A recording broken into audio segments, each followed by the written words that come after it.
Down in the Den, so go tell a friend. The best podcast on earth's about to begin. We got jokes and news and movie reviews. After Dark NC-17 with the crew. Interviews with the best artists around. So like, comment, subscribe. The show's starting right now. Let's go. Like, comment, subscribe. The show's starting right now.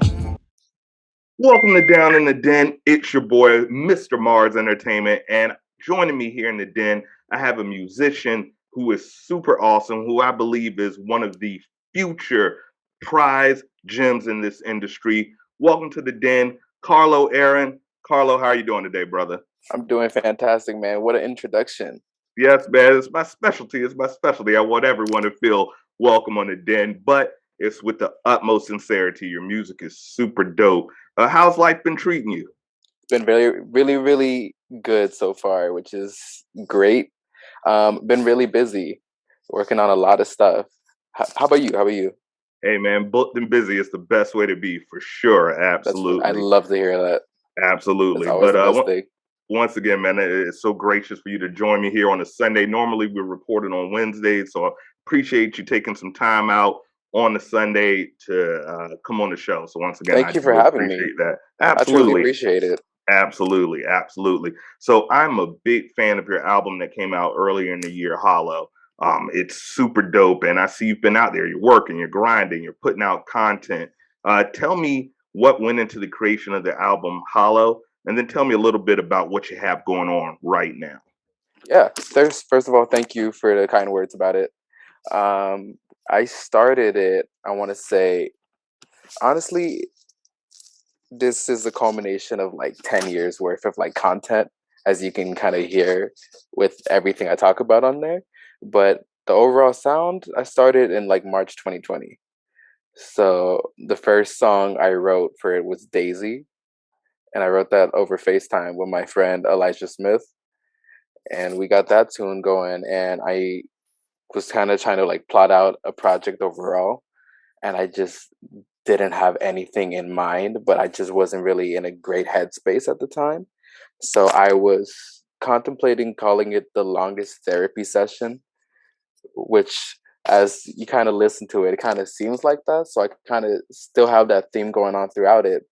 But I didn't start recording till I went to my friend's Alexander Matthews studio.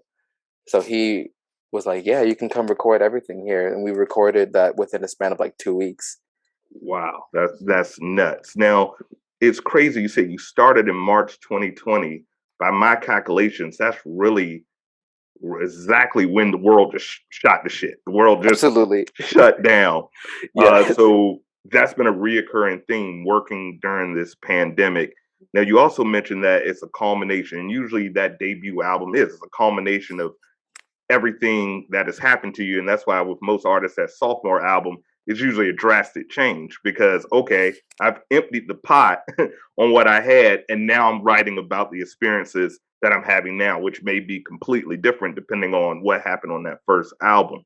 Did you feel any, because the album is very therapeutic, did you feel any pressure from that groundswell of what was going on in the pandemic, creating that? Did you think that helped with your creativity? Do you think it hindered your creativity?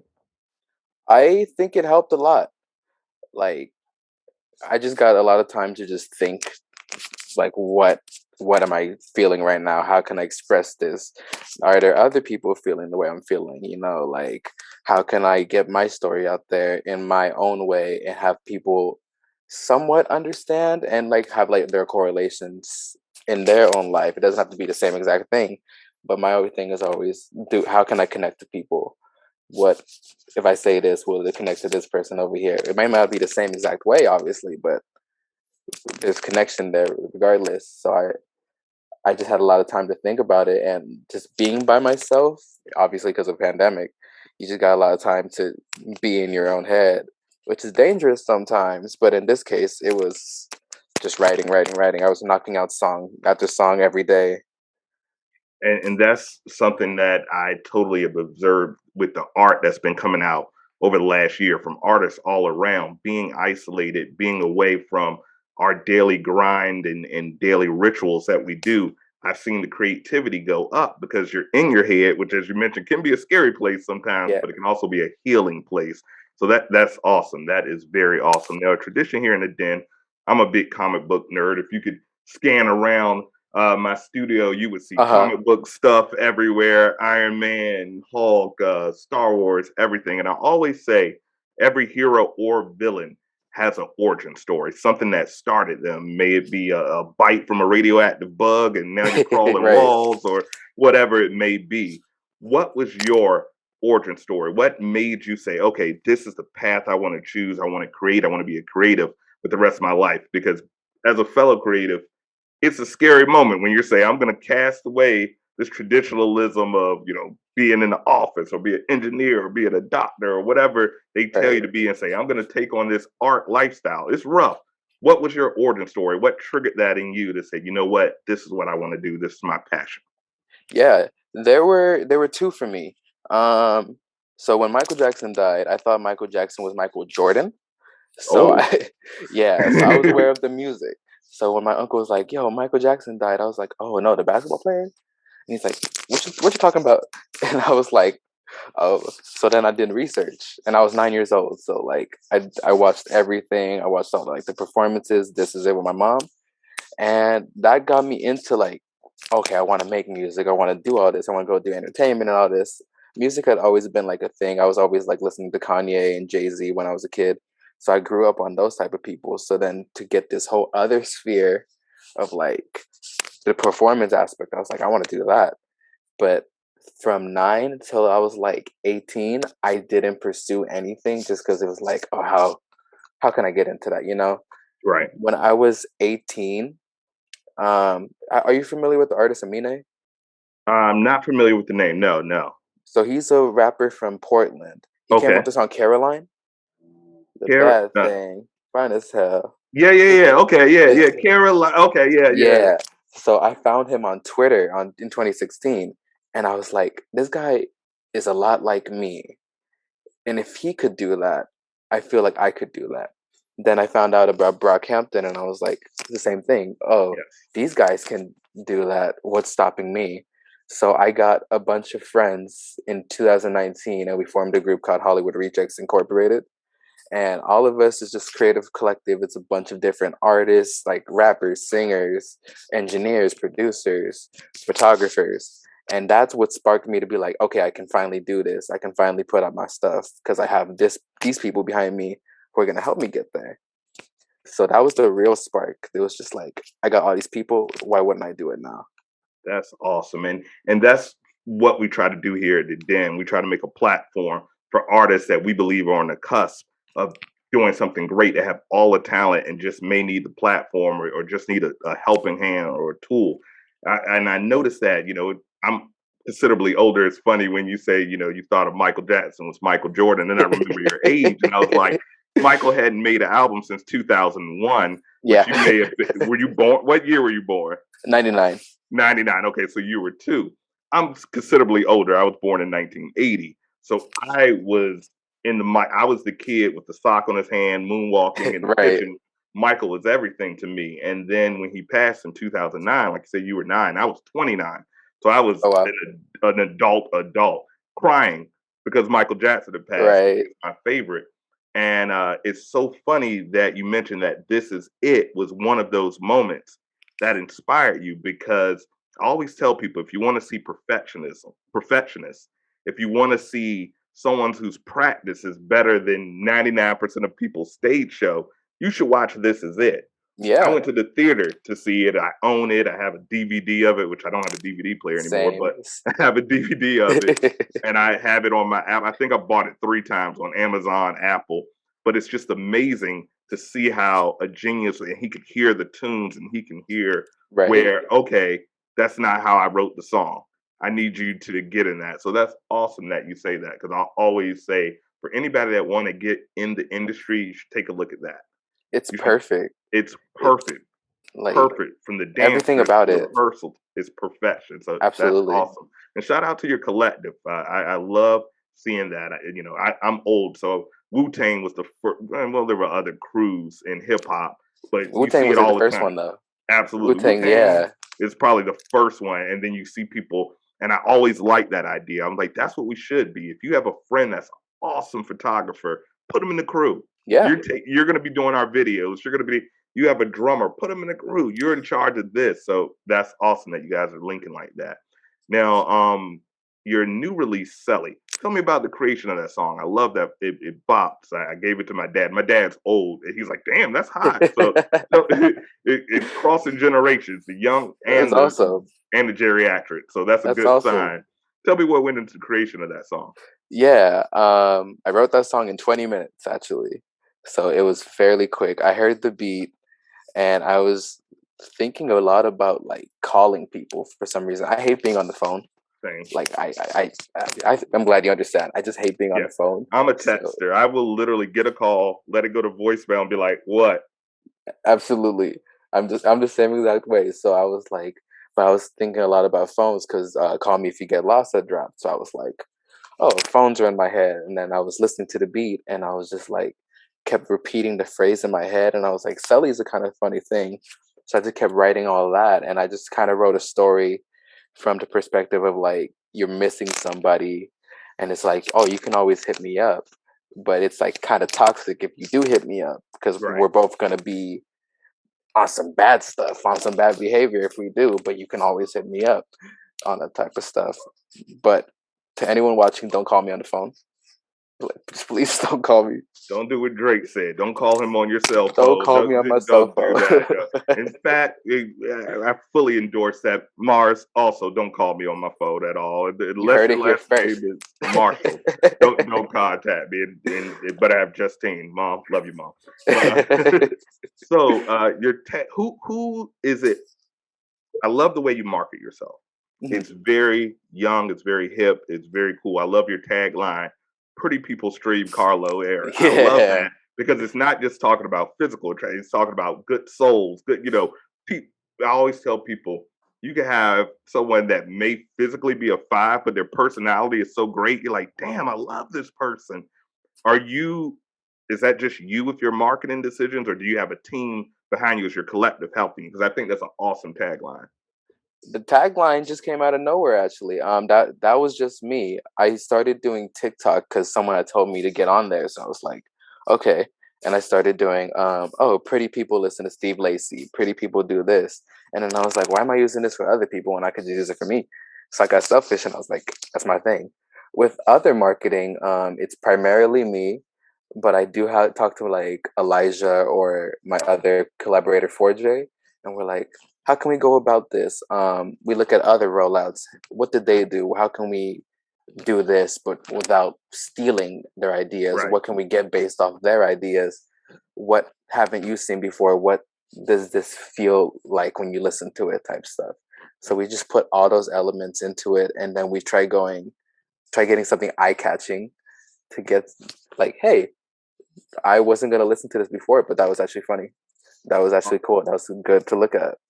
Awesome. Awesome. Now, I would describe your music as super fun. It's young, but it has surprisingly shocking depth for your age.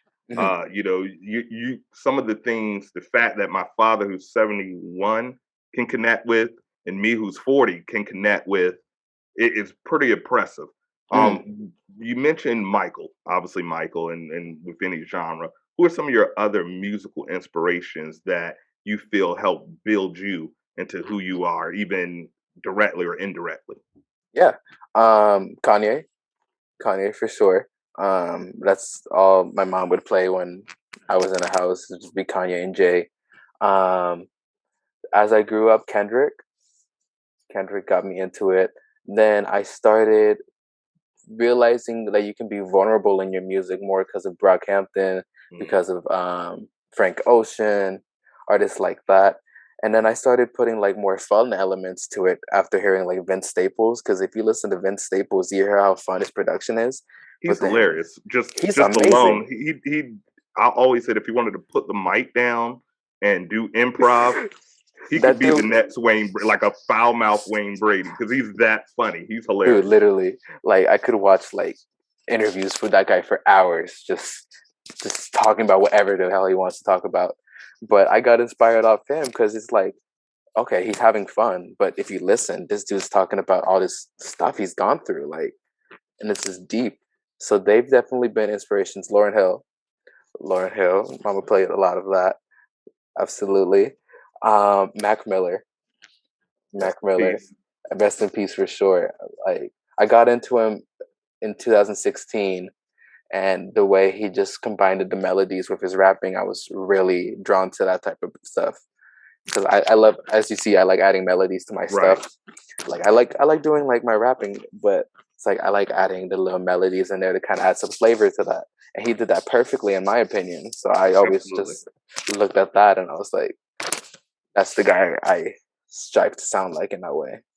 And it's so smart that you mentioned melody, and I that's advice that I always give. I tell people when I was young, I used to want to be a rapper when I was younger, and then there was a point where at my age, hip hop was so violent and so murder, murder, kill, drug, Yeah. drug, right when I was the age that I would be doing it, that I had to step away from the microphone because I felt like, Will Smith compared. I didn't live that lifestyle. Like I didn't smoke Right. pot till I was 30 years old. You know what I mean? So I had to put the mic down because hip hop wasn't accepting. If you didn't have a hoodie on and some Timbs, especially on the East Coast, you were Absolutely. you were not gonna make it. And I think Kanye was the first one to be like, "Hey, I worked at a Gap, but I'm still Yes. spitting. I'm still making great production. I can still be an artist." And then, like you said, artists like Brockhampton, Vince Staples, J. Cole, Kendrick that brought vulnerability back to hip hop. And I'm like, damn, I would love to be 20 years old now because Right. it would be something that I would really embrace. But you don't want to be starting at 40. That's kind of weird. Picking up the mic like, hey, I got my AARP card today. Nobody nobody wants to hear that. You're hopping But on the next album. You're hopping on there the you next go. album now. I'm making you. And there you go. I'll be up there, just rapping for the old heads. Right. Now, piggyback off that last question, we always like to have a little fun here. The aliens just arrived.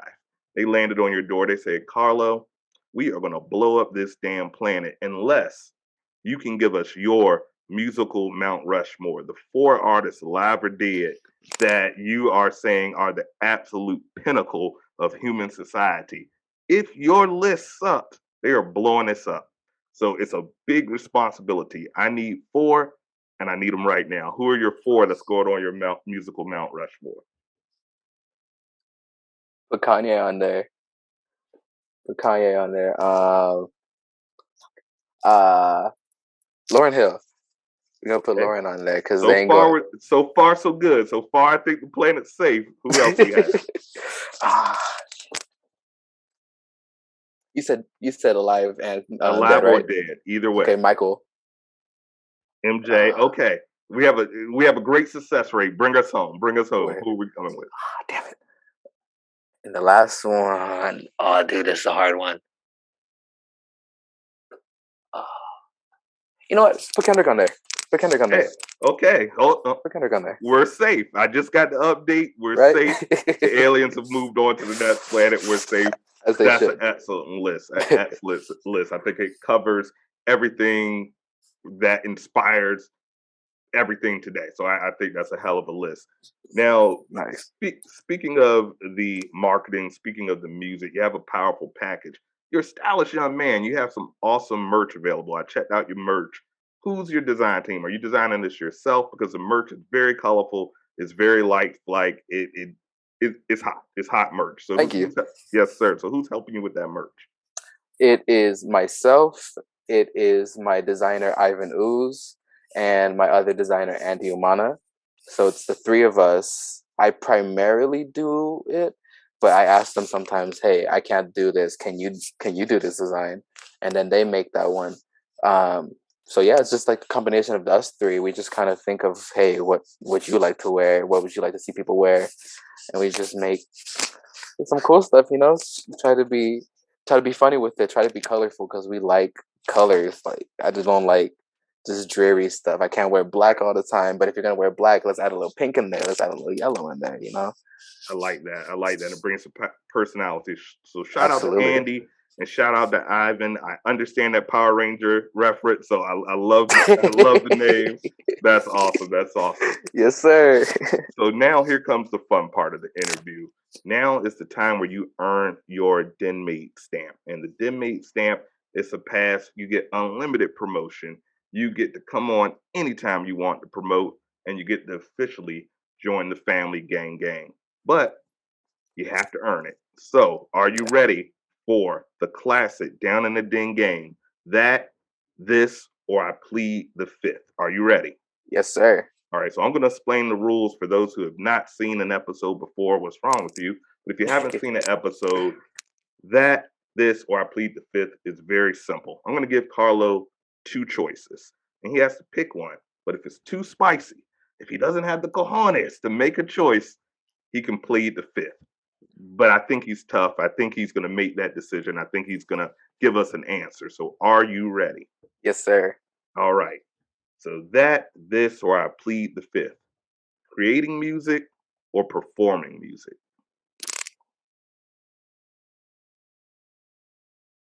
Performing. Performing.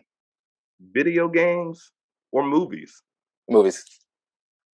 World peace or $10 billion in your account tomorrow? Keep it real. Keep it real. You can buy a lot of peace for 10 billion, but hey, Yeah, put there's the no 10 wrong. billion. Put the 10 billion in my account. Stay with me. I will help a lot of people with that 10 billion. Exactly. We gonna help people out. I'm not gonna be selfish with it. Yeah, I'm gonna help people. Absolutely. Yeah. Absolutely. And finally, Kendrick or J. Cole? Kendrick. That's it. Kendrick. You got your stamp. You got your stamp. So, Carlo, we've learned a lot about you. We've had fun. We've learned about your music making process. We've learned about your inspiration. You literally saved the world from the aliens that, for some strange reason, wanted the musical Mount Rushmore, but that's what Right? they want. They're a higher species than me. Tell the world what you have going on, where they can find you. The floor is yours. All right. We have a concert coming up on October 30th called the Hollywood Horror Show. It is myself, it is Dark Knight, Donny Avenue, Cloudy Summer Days, and Edgemont. We will all be performing October 30th in Los Angeles. Tickets are available now. What else? You can find me anywhere at Carlo Errin. I'm on every single streaming platform. I'm on every single social media. You can come say what's up. You can, just go get some merch. I already got the endorsement here. Talking about Absolutely. The next one, absolutely. you see, I have one of my other Den mates merch. So probably the next episode, I'll have somebody. I love to promote the team. I love to promote the family. So absolutely, we're gonna get some of that colorful merch. Help an old man out. You see the grays coming in, the beard. I'm still trying to be cool, but I need the younger generation like you You to still keep. there? You there? Oh, all right, You I'm all chilling, right. man? You chilling? I'm chilling. I'm chilling. Absolutely. So check out that concert. That's October 30th, correct? Yes, sir. And it's called the Hollywood Horror. The Hollywood Horror Show. Hollywood Horror. I love the name now. We'll have the ticket, everything when we do our editing. We'll have everything up there. Get your tickets now. Carlo is dope. The other artists are dope. You're gonna have a good time. It's in my favorite city, West Side. It's the best side. So Yes, absolutely sir. check it out. And as always, it's been a blast, brother. I thank you so much. You're official. I have to give you your stamp. There you go. You Yes, official. sir. We will also have his music featured on DITD Radio, which is now available on YouTube streaming now. We have some of the dopest artists out there. Please stream, purchase, buy some merch, and tell him Marz sent you. He will definitely appreciate it. He's hot to death. I know that was an '80s reference, but I'm gonna throw it out. He's making me feel old. He thought Michael Jordan and Michael Jackson were the same. So Hey, man. it's making me feel old. I think I'm gonna go get me some tea. But other than that, he's super dope. So as always, it's your boy Marz. Let me see if I can get this right. The Zoom I always hit the wrong way. Carlo is right there. There we go. I mess it up every single time. Check him out. It's Carlo, Carlo. Spell the last name for the gang. ERRIN. IN. It's everywhere on social media. He's on TikTok. He's probably doing some cool TikTok video or something. I don't have the rhythm, but he's You're doing decent. it. He's making it happen. So as always, it's your boy Marz. Carlos checking into the den. We appreciate you guys viewing. Stream my boy's music, buy some merch, and definitely go to that show. Check it out if you want to have a good time. And as always, Marz checking out. Deuces. So like, comment, subscribe. The show's starting right now. Let's go. Like, comment, subscribe. The show's starting right now.